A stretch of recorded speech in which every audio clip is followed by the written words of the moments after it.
Hello and welcome back to another episode. This week I'm going to try and get the car all ready for the dyno, which is next week. We've got a few things that we need to get ready, so we'll rip straight into it. What I'm going to start with, as I've got all the radiator and everything all in and ready to go, I'm going to start in my true fashion and I'm going to pull it all out again. I'm really not too sure what to do about this oil drain, so I think I'm going to pull it off and see if there's a better way I can do it. I just don't like the fact that it actually runs really close through a couple of the exhaust runners, so I'll see if I can do something about that. And yeah, so I'll pick the camera back up when I have figured out or come up with a game plan. Alright, so I came up with a game plan. Before I had this 45 on here, which made it come down and then do like quite a sharp kink back and through. Now I've put a 90 on here, and it actually goes through and it doesn't actually touch either one of the runners, so having an air gap is quite a big step up from what it had before. So fingers crossed it works. There is a chance that it's going to get too much restriction in here and it's just going to go back out through the seals. If that's the case, I'll know because it'll be smoking, so I'll just have to sort that out then. When I got this fitting here, it's just a cheap adapter that came with the turbo, but it was a dash 10 fitting, but the hole inside was only like 8 mils, so it was very restrictive. So I've chucked a 13 mil drill bit through that, and ever since then I didn't have any problems with it smoking. So hopefully I won't have problems with this smoking either, and she'll flow away quite nicely. I put the vacuum line on for the wastegate now. I've just chucked some reflective heat tape around this bit of the hose to hopefully try and keep some of the heat out, and then that's got to go up and be hooked up to my boost controller, but I don't actually have the screw-in fittings for it because I pinched them and used them for my plenum, so I've got to go get some more of those and get that sorted. I got a new air filter arrive, I don't know, yesterday I think it was, so it's got a 4-inch neck now, so that will go straight onto my pipe there, and that'll be all sorted. So next up, I'm going to put the radiator back in, get that all hooked up, and I might even put some coolant in it, and then I'll just pick the camera back up then and tell you where we're going from there. So the radiator's back in now. I've hooked these hoses up, and I'm just going to put the air filter now on this the intake pipe, and that'll pretty much be that side of things done. Got to put my radiator support in, and now I'm going to mount the intercooler. But what I really want to do is I have no no crash protection in the front of this. So what I want to do is I want to make a crash bar that goes around the front of the intercooler and mounts to these points, because these parts here were the original parts for the crash beam that was in the car, and I've just made a radiator mount. So I want to put a crash bar across the front of the intercooler, and I have some leftover roll cage tubing, so I thought I might just use that and see if that works. Well, see if that works, it's not like I'm going to test it. Anyway, so I'm just going to put the air filter now on the intake pipe. So let's see if I can do this one-handedly. It's quite a nice air filter. It's actually the first one I've ever had that's come plastic wrapped, so I don't know if that's good or bad or not. It has a hose clamp around it and everything, so that's good.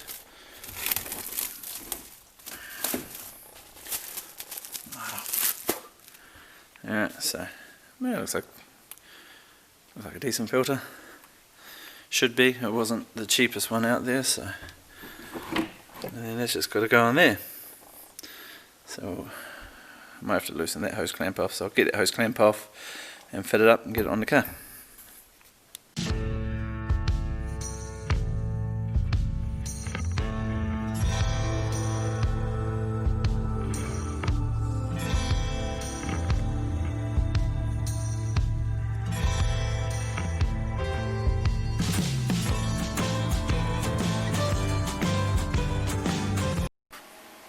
So my intake pipe's all finished now with my aeroflow filter.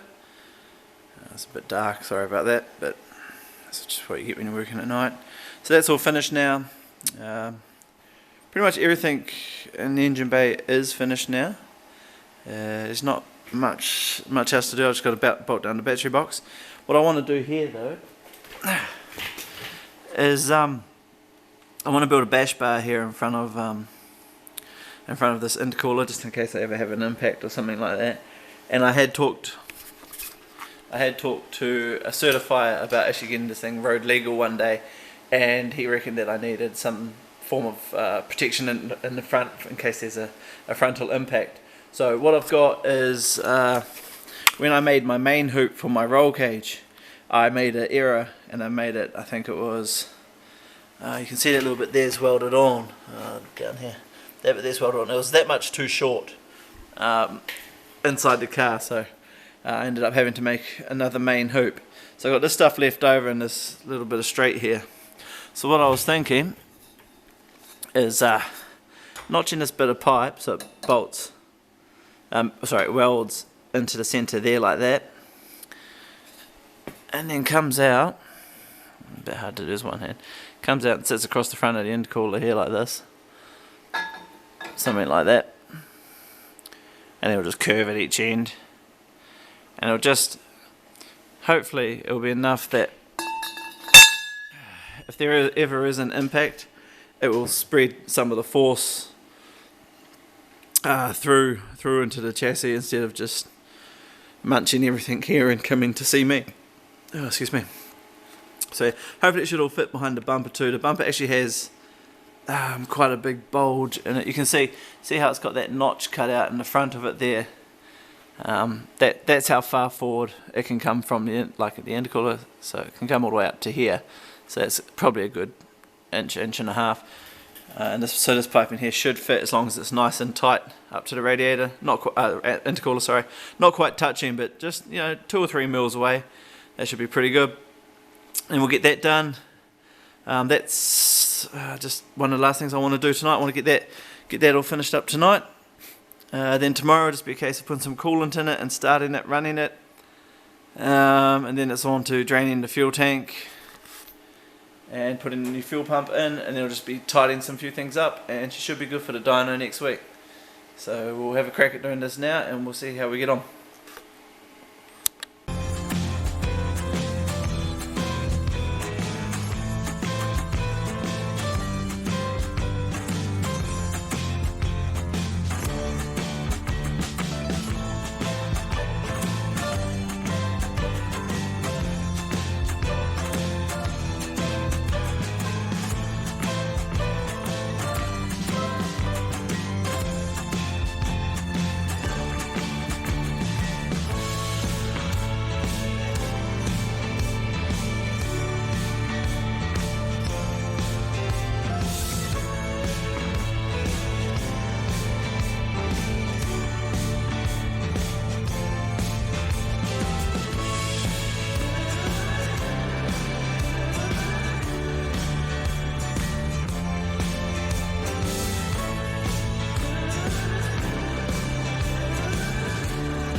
Alright, so I've put the bash bar just going across the front. These parts here stick out a little bit too far and hit the bumper. So what I'm going to do is I'm just going to run these bends here pretty much exactly how it is there. So I've just got to mark it around there and cut it off, and then I'll re-weld that on, and that will keep it nice and tight because it fits nicely. But actually behind the bumper, between the bumper and the intercooler, that's a nice fit. It's just on these corners here, so I'll mark it out for that one, and I've got the other bend there, and do the same on that side and get it in, hugging in a bit tighter, and then that will be that done, and we'll move forward from there.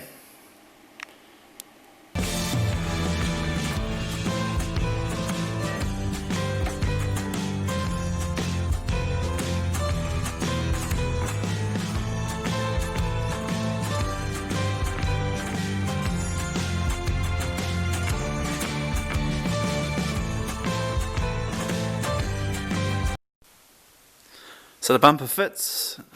I remade it, doing it the other way that I laid out before, and she all fits up here quite nicely now, so I'll pull the bumper off and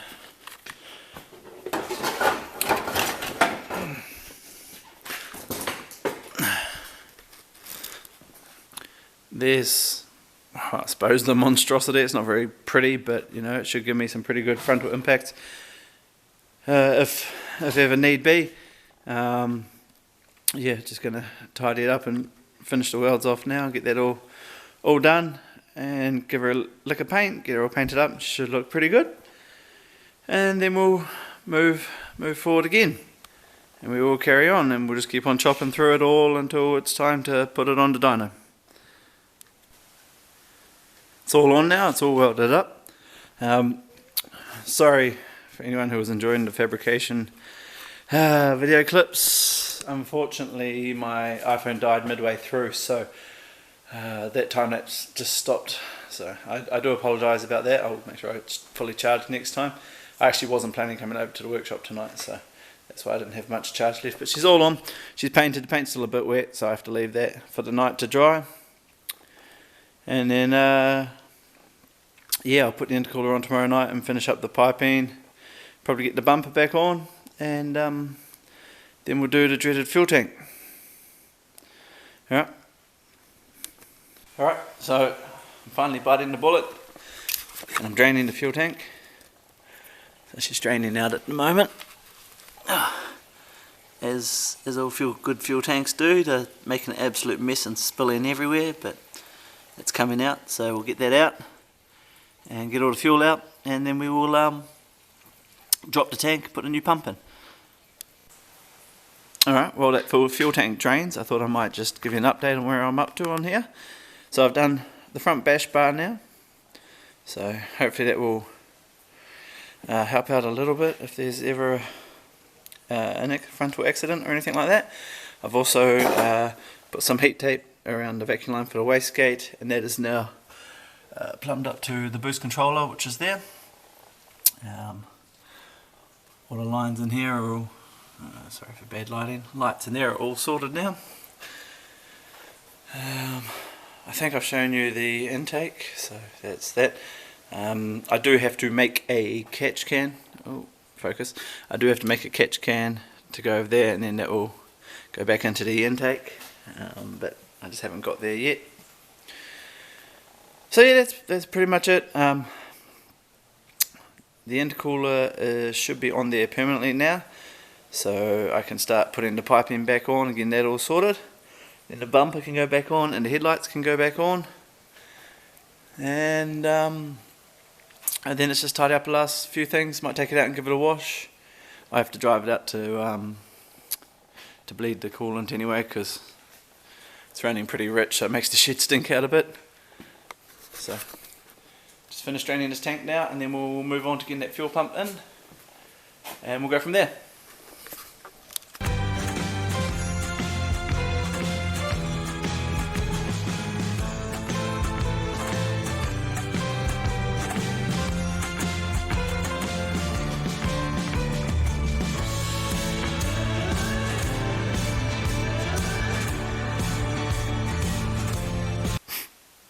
Okay, so the fuel tank's out now. So the reason I pulled the tank out instead of just doing it all through the access hole in the top is this fitting here is completely seized and I can't undo it.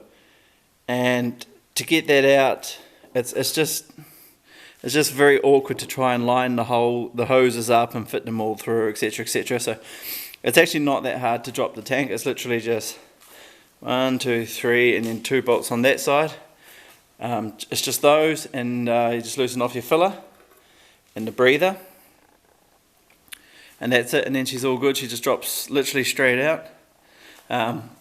These fittings here down the bottom here normally undo pretty well, so if you have to drop a tank and that one there is seized, always that one's the next best option. They pretty much always undo, and then she's got your return and a breather. So just going to pull these 8 out now, lift this whole thing out, pull off the Walbro pump I've got on there, put the Deutschwerks one in, chuck it back in the car, and then it can finally come off the axle stand, so that'll be nice. Alright, let's rip into it. Alrighty. So I've got new Deutschworks here and my Walbro pump here. So what we're going to do is we're going to pull this off. So I fitted this Walbro pump up quite a while ago actually, when I first put the twin turbo motor into the GTO. So it was a wee while ago now. It feels like this fuel line's gone a bit funny. Maybe it hasn't, I don't know. What original GTO pumps do is this line comes down and it flares out and like sits over the top of like fuel pumps, over the top of the factory fuel pump outlet. And what I ended up doing was, because I didn't get the right fitting kit with this pump, I cut that little like bell mouth or whatever you want to call it off. I cut that. Oh, you bugger. Bloody hose clamps. I cut that off and I ended up putting a double flare on the end of the line. So this hose clamp here had something to grip onto. And so far it's worked bloody well. So we'll just see if we can get this off. I need to unplug this. Oh, dribbling bloody fuel everywhere. That's always. Oh shit, that's tight. It's always great when you're dribbling fuel all over your workbench. There we go. Okay. Bet you the other pump doesn't fit straight up to it. Look at that. Oh, now I got fuel everywhere. Well, there's a Walbro pump anyway. One Walbro, what are they, 255 litre, I don't know, 500 horsepower fuel pumps. If anybody wants to buy that, hit me up. Just flick me a message on my Facebook page. Oh, I'm quite oh, shite. Alright, let me get pliers on that.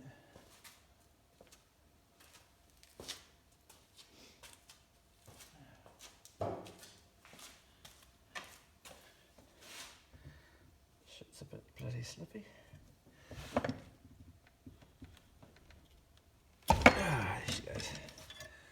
Alright. See how the, don't know if that's in front of the camera or not, how the hose has gone all funny. I mean, it's proper fuel injection hose, but she's gone a bit strange. Oh well. Is what it is, I suppose. We'll cross that bridge when we get to it. Alright, so that's the hanger for that. Let's see what we got in here. I'm not actually, don't even know what this kit actually comes with. Well, there's the fuel pump, so bit of a difference in size, really. Yeah, I wasn't expecting such a large size difference. That's cool. That's cool. It's got a hose clamp in here, so that's always handy. Some instructions.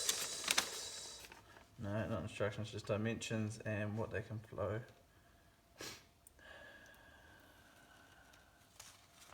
Okay, what have we done here? Oh, see, this is what's come with it. So it comes with a couple of different sizes of hose.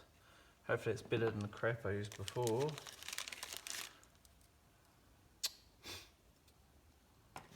Plug. Another hose clamp. What else we got in here? A sticker. And some form of card. Alrighty. That's all she comes with. Beautiful. Okay. So.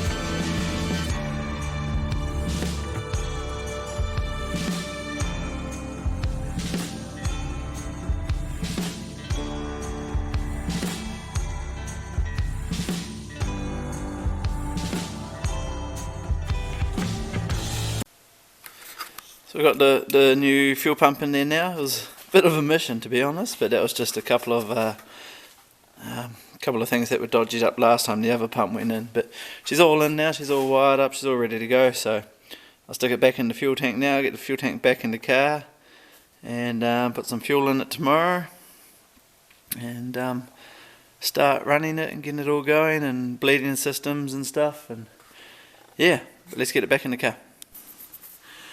Alrighty, so the fuel pump is in, the fuel tank is in. I've just put 20 litres of fuel in it. So let's see if we explode or if it works. Oh, it sounded like it worked.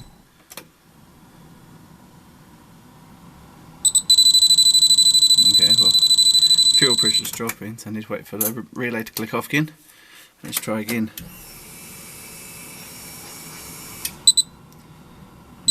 Let's give it a start.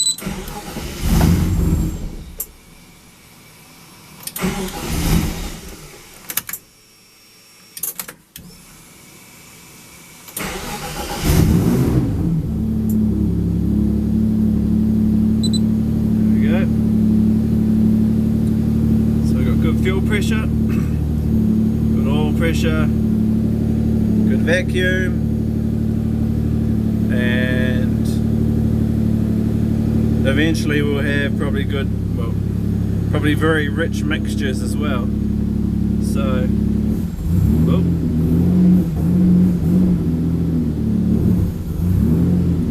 she's not liking revving because she's very, very, very cold.